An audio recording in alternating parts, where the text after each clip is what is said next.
Le retrait des pays de l'AES de la CEDEAO est désormais officiel. Lors du sommet à Abuja, les chefs d'État des pays membres de la Communauté économique des États de l'Afrique de l'Ouest, CEDEAO, ont pris acte de la décision des 3 nations sahéliennes, le Mali, le Burkina Faso et le Niger, de quitter cette organisation. Cette décision marque un tournant dans l'histoire de la coopération régionale en Afrique de l'Ouest, et un coup dur pour l'unité régionale.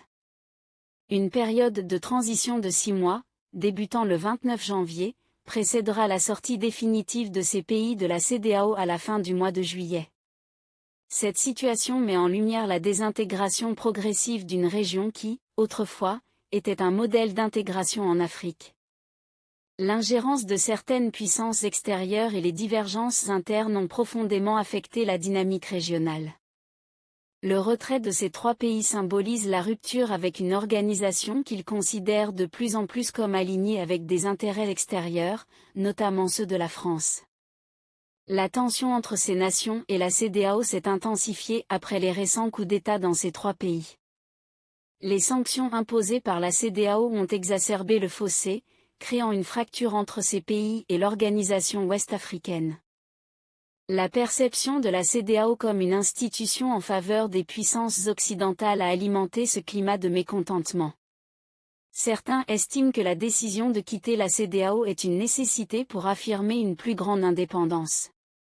Selon eux, l'Alliance des États du Sahel, AES, peut exister sans la CEDEAO, à l'image du Brexit où la Grande-Bretagne a quitté l'Union européenne tout en continuant à collaborer avec ses membres. Pour ces partisans du retrait, cette décision est une manière de rétablir l'autonomie des pays sahéliens et d'éviter l'ingérence externe.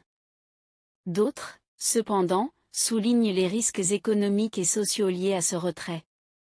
En quittant la CEDEAO, ces pays se privent de la libre circulation des personnes et des biens, un atout crucial pour les opportunités économiques et l'intégration régionale. La fin de cette liberté pourrait réduire les opportunités d'emploi, compliquer les déplacements des travailleurs et aggraver les conditions de vie dans ces pays. Il existe aussi une position plus nuancée.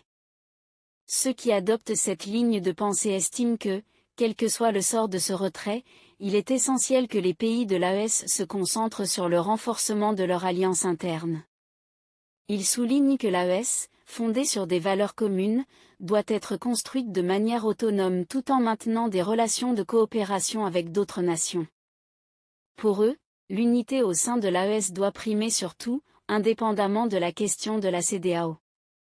Ce retrait divise profondément les opinions publiques des 3 pays concernés. N'hésitez surtout pas à liker si vous avez trouvé ces informations utiles.